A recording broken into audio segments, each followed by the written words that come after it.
There have been two new oil discoveries that are commercially viable. This was announced on Wednesday morning by oil giant ExxonMobil. The oil discoveries Fangtooth 1 and Lau Lau 1 were later confirmed by Guyana'S Ministry of Natural Resources.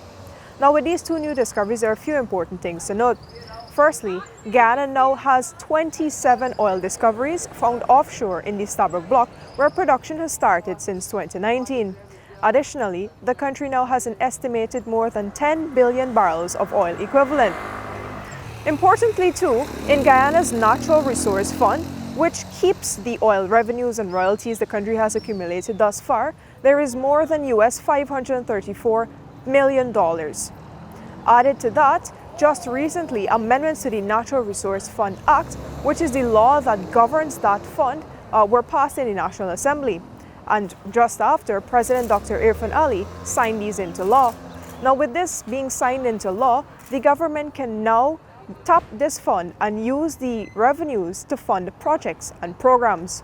Additionally, since production started in December 2019, there has been one oil ship operating offshore in the Stabroek Block.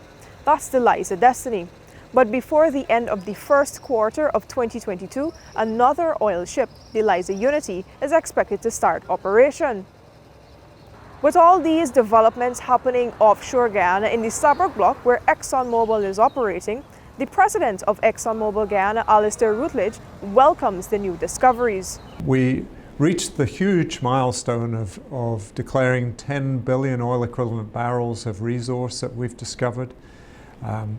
That's in a short number of years, I think really just 6 years, less than 6 years that we've been exploring offshore Guyana.